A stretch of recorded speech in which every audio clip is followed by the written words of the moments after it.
नमस्कार दोस्तों, स्वागत है आपके अपने यूट्यूब चैनल पर। दोस्तों, इंडस्ट्रियल रिलेशन की आज क्लास नंबर 13 है और ये हमारी सेकंड क्लास है जिसके बारे में हम डिस्कस करने वाले हैं। और इस क्लास के अंतर्गत हम डिस्कस करेंगे त्रिपक्षीय निकाय और कोड ऑफ डिसिप्लिन के बारे में। बहुत ही इंपॉर्टेंट टॉपिक है। और जो टॉपिक मैं यहाँ पर कवर नहीं करा रहा हूँ वो स्टार्टिंग की क्लास में, जैसे औद्योगिक विवाद अधिनियम को मैंने स्टार्टिंग की क्लास में पढ़ लिया था, तो उसको हम यहाँ पर कवर नहीं कराएंगे क्योंकि उसको वहाँ पर हमने डिटेल से पढ़ लिया था। तो लगभग 15 क्लास में हमारा इंडस्ट्रियल रिलेशन एंड हो जाएगा। इसके बाद में हम लेबर लॉ स्टार्ट करने वाले हैं। तो वीडियो को लाइक करिए और चैनल पर जो साथी नए हैं चैनल को सब्सक्राइब कर लीजिए और बेल आइकन को प्रेस करिए, जिससे वीडियो की लेटेस्ट नोटिफिकेशन सबसे पहले आपके पास पहुंचे। आपके लिए एक इन्फॉर्मेशन है, यदि आप यूपीएससी ईपीएफओ का पेड कोर्स लेना चाहते हैं तो आप हमारा कोर्स ले सकते हैं। हिंदी माध्यम में ये कोर्स उपलब्ध है मात्र 449 रुपये का। अभी ऑफर चल रहा है, आपको न्यू 10 कूपन कोड यूज करेंगे तो 10% का एक्स्ट्रा डिस्काउंट मिल जाएगा। तो इसको कोर्स को जरूर परचेज कर लीजिए। इसके बाद में टॉपिक वाइज स्ट्रक्चर यहाँ पर आपको क्लास दी जाएंगी, सभी टॉपिक की क्लास मिलेंगी, फुल सिलेबस कवर कराया जाएगा। साथ ही साथ में पीडीएफ नोट्स भी दिए जाएंगे और क्विजेस भी कराए जाएंगे, पीवाईक्यू सॉल्यूशन भी कराया जाएगा। मात्र 449 रुपये का कोर्स है और 10% का स्पेशल ऑफर मिल रहा है। तो इसको अभी परचेज कर लीजिए, कहीं देर ना हो जाए और आप अपनी तैयारी को आगे बढ़ाइए। चलिए स्टार्ट करते हैं। बात करते हैं त्रिपक्षीय निकाय की या कोड ऑफ डिसिप्लिन की और औद्योगिक समरसता की। तो ये हमारा टॉपिक है, त्रिपक्षीय निकाय और कोड ऑफ डिसिप्लिन। त्रिपक्षीय निकाय और कोड ऑफ डिसिप्लिन, सबसे पहले हमारा जो मेन टॉपिक आएगा वो क्या आएगा? त्रिपक्षीय निकाय यानी ट्राइपैरेटाइट बॉडीज। परिभाषा क्या होती है इसकी? त्रिपक्षीय निकाय वे संस्थाएं होती हैं, वे इंस्टीट्यूशन होते हैं जिनमें 3 पक्ष शामिल होते हैं। एक तो पक्ष होता है सरकार, दूसरा नियोक्ता और तीसरा कर्मचारी और यूनियन। इन निकायों का उद्देश्य क्या होता है? श्रम मामलों पर सभी पक्षों के बीच संवाद, नीतियों इनका निर्धारण करना और औद्योगिक शांति बनाए रखना। औद्योगिक शांति बनाए रखने के लिए किसका प्रयोग होता है? त्रिपक्षीय निकाय यानी ट्राइपैरेटाइट बॉडीज जो होती हैं ये प्रयोग करती हैं। ट्राइपैरेटाइट। अब देखिए, बात करते हैं प्रमुख त्रिपक्षीय निकाय के बारे में। जो और भी बहुत सी त्रिपक्षीय निकाय हैं उनके बारे में बात करते हैं। जो सबसे पहली त्रिपक्षीय निकाय है इंडियन लेबर कॉन्फ्रेंस यानी आईएलसी। आईएलसी की स्थापना की अगर बात की जाए तो 1942 में इसकी स्थापना होती है। इसका उद्देश्य क्या होता है? श्रम नीति पर चर्चा करना, न्यूनतम मजदूरी, सामाजिक सुरक्षा जैसे मुद्दे तय करना। यानी ये सोशल सिक्योरिटी की बात करता है, मिनिमम वेजेस की बात करता है और लेबर वेलफेयर या लेबर पॉलिसीज की बात करता है। इंडियन लेबर कॉन्फ्रेंस स्थापना कब होती है? 1942 में इसकी स्थापना होती है। इसके बाद में एक और त्रिपक्षीय निकाय है स्टैंडिंग लेबर कमेटी, जिसे एसएलसी बोलते हैं। यह आईएलसी की सिफारिशों को लागू करने और उनके पालन पर निगरानी रखने वाली कार्यकारी समिति होती है। अब देखिए, जो आईएलसी है इसने क्या कर दिया? इसने लेबर पॉलिसी बना दी, लेबर के लिए पॉलिसी बना दी, पॉलिसी। और इसके बाद में इसने मिनिमम वेजेस है ये निर्धारित कर दिया। इसने सोशल सिक्योरिटी को लेकर बात कर ली। इसने किसकी बात कर ली? सोशल सिक्योरिटी को लेकर बात कर ली। लेकिन इनको लागू कराने के लिए, इन पर निगरानी रखने के लिए और लागू करने के लिए, और किसके लिए? लागू करने के लिए किसकी आवश्यकता होती है? लागू करने के लिए एसएलसी की जरूरत पड़ती है, यानी स्टैंडिंग लेबर कमेटी की आवश्यकता होती है। इसके बाद में तीसरा कौन सा है? विभिन्न क्षेत्रीय राज्य स्तरीय त्रिपक्षीय निकाय, जैसे कि बैंकिंग हो गया, खनन हो गया, बीड़ी उद्योग हो गया। इनके लिए विशेष समितियां बनाई जाती हैं जो विभिन्न क्षेत्रों से संबंधित होती हैं, क्षेत्रीय निकाय से संबंधित होती हैं। अब बात करते हैं कोड ऑफ डिसिप्लिन के बारे में। तो कोड ऑफ डिसिप्लिन क्या है? 1958 में कोड ऑफ डिसिप्लिन आया था। कब आया था? 1958 में। इसमें देखिए परिचय क्या है इसका। 1958 में इंडियन लेबर कॉन्फ्रेंस में कोड ऑफ डिसिप्लिन को स्वैच्छिक संहिता यानी वॉलेंट्री कोड के रूप में अपनाया गया था। किसको अपनाया गया था? कोड ऑफ डिसिप्लिन को। कोड ऑफ डिसिप्लिन यानी को किसके रूप में अपनाया गया था? स्वैच्छिक संहिता यानी वॉलेंट्री कोड के रूप में अपना लिया गया था। किसने अपनाया था? आईएलसी ने, इंडियन लेबर कॉन्फ्रेंस ने। इंडियन लेबर कॉन्फ्रेंस की स्थापना कब होती है? 1942 में इसकी स्थापना होती है। और यह स्थापना आईएलसी क्या करता है? 1958 में किसको? कोड ऑफ डिसिप्लिन को, जो कि 1958 आता है, कोड ऑफ डिसिप्लिन एक्ट 1958, इसको अपनाता है। कोड ऑफ डिसिप्लिन एक्ट किसके रूप में? स्वैच्छिक संहिता के रूप में अपनाता है। इसका मुख्य उद्देश्य क्या होता है? इसका मुख्य उद्देश्य था हड़ताल व तालाबंदी को टालना और औद्योगिक संबंधों को अनुशासित बनाना। जो भी हड़ताल है या तालाबंदी हो रही है, इनको कम करना, इनको टालना और औद्योगिक संबंध को एक अनुशासित तरीके से चलाना, अनुशासित बनाना, जिससे अनुशासन बना रहे उसमें। इसके बाद बात करते हैं प्रमुख बिंदुओं की। नियोक्ता की क्या जिम्मेदारी होनी चाहिए? श्रमिक यूनियन को मान्यता देना, बिना सूचना के तालाबंदी ना करना, शिकायतों के समाधान हेतु उचित व्यवस्था करना।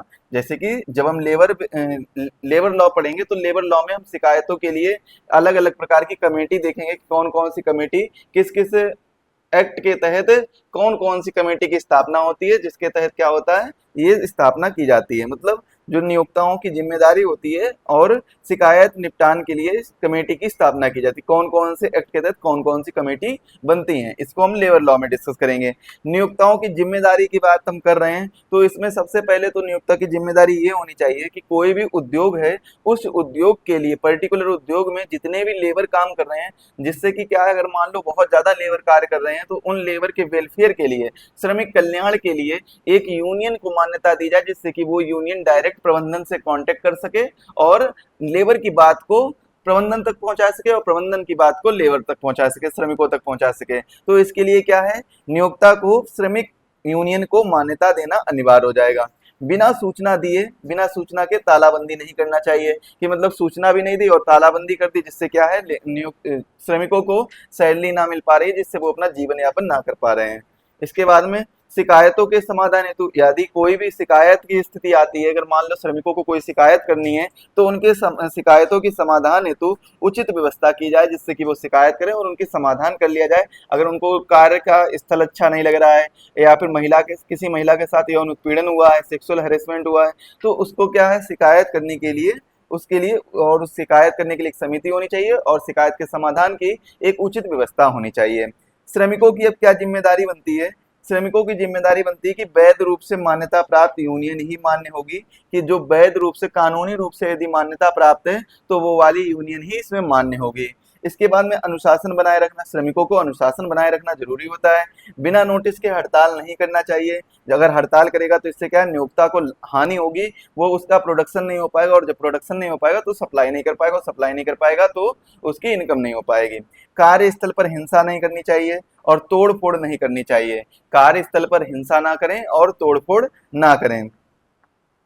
तो ये सब क्या है, ये सब श्रमिकों की जिम्मेदारियां होती हैं।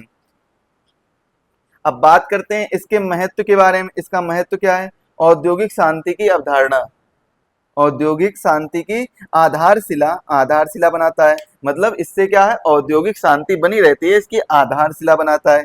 दोनों पक्षों में विश्वास और अनुशासन की भावना रखता है। दोनों पक्षों में कैसे? विश्वास और अनुशासन। दोनों पक्ष क्या मतलब, या सभी पक्ष कौन कौन से हैं? सभी पक्ष कौन कौन से आ जाते हैं? एक तो आ जाता है नियोक्ता का पक्ष और दूसरा कर्मचारी का पक्ष। तो ये दोनों पक्ष ही क्या है, सभी के अंतर्गत। अब जैसे नियोक्ता के लिए क्या है, यूनियन होती है, श्रमिकों के लिए भी यूनियन होती है, तो ये सब, और सरकार का भी इनमें रोल हो जाता है, सरकार का रोल हो जाता है, लेबर कोर्ट का रोल हो जाता है, श्रम न्यायालय का रोल हो जाता है। तो ये सब क्या है, ये सभी पक्षों में अनुशासन और विश्वास बना रहे। अब देखिए, कर्मचारियों का विश्वास किस में होता है? लेबर कोर्ट से, श्रम न्यायालय से होता है, कि यदि इनको कोई भी समस्या होती है तो वो क्या है, लेबर कोर्ट के पास जा सकते हैं।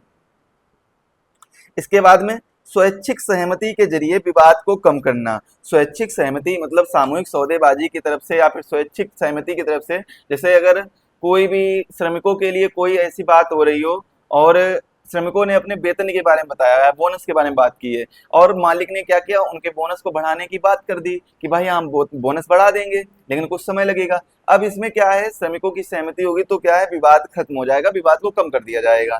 तो स्वैच्छिक सहमति के जरिए विवाद को कम कर दिया जाता है। तो ये क्या है, ये इसका महत्व आता है कोड ऑफ डिसिप्लिन का, मतलब एक अनुशासन को बनाए रखना। इंपॉर्टेंट ये डिसिप्लिन का मतलब क्या है, अनुशासन। तो अनुशासन बनाए रखने के लिए बहुत जरूरी रहता है, औद्योगिक विवाद नहीं होता है इससे, अगर अनुशासन बना रहता है। अब हम बात करते हैं औद्योगिक समरसता की, यानी इंडस्ट्रियल हार्मनी की बात करते हैं। इसका मतलब क्या होता है, इसका मतलब होता है जब कर्मचारियों और निकायों के बीच अपनी समझ, सहयोग और विश्वास बना रहता है, जिससे उद्योग में शांति, उत्पादकता और संतोषजनक कार्य वातावरण बना रहे, जिसे क्या कहते हैं, औद्योगिक समरसता कहा जाता है। इसे क्या कहा जाता है, औद्योगिक समरसता कहा जाता है। किसे, जब कर्मचारियों और नियोक्ताओं के बीच में, कर्मचारियों और नियोक्ताओं के बीच में आपसी समझ हो, क्या हो, आपसी समझ हो, दोनों के बीच में कैसी समझ हो, आपसी समझ हो, दोनों को एक दूसरे को समझे, सहयोग की भावना हो, सहयोग की भावना, विश्वास की भावना हो, विश्वास की भावना। इसमें अब जब ये सभी चीजें होंगी, सहयोग होगा, आपसी समझ होगी, विश्वास की भावना होगी, तो उद्योग में शांति बनी रहेगी। उद्योग में क्या रहेगी, शांति रहेगी। और जब उद्योग में शांति रहेगी तो उत्पादकता और संतोषजनक कार्य होगा, उत्पादकता अधिक होगी, उत्पादकता अधिक होगी। और जब उत्पादकता अधिक होगी तो संतोषजनक कार्य और वातावरण बना रहेगा, संतोषजनक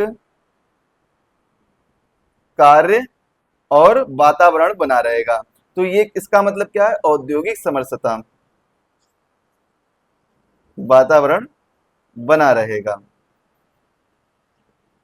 तो ये चीज याद रखिएगा। इसके लाभ क्या क्या होते हैं, तो सबसे पहला लाभ तो ये होता है कि शांति और स्थायित्व, हड़ताल व तालाबंदी कम हो जाती है। दूसरा लाभ होता है उत्पादकता में वृद्धि, कर्मचारी बेहतर प्रदर्शन करते हैं, उत्पादकता में वृद्धि होती है। तीसरा लाभ होता है कर्मचारियों की संतुष्टि, काम से जुड़ाव और भरोसा बढ़ता है। इसके बाद में चौथा लाभ क्या होता है, राष्ट्रीय अर्थव्यवस्था को मजबूती, उद्योग की कार्य कुशलता देश की तरक्की तरक्की में सहायक, उद्योग की कार्य कुशलता देश की तरक्की में सहायक होता है। औद्योगिक समरसता बनाए रखने के उपाय क्या क्या होते हैं, इनके बारे में चर्चा करते हैं, और ये हमारे आज के लेक्चर का लास्ट टॉपिक है।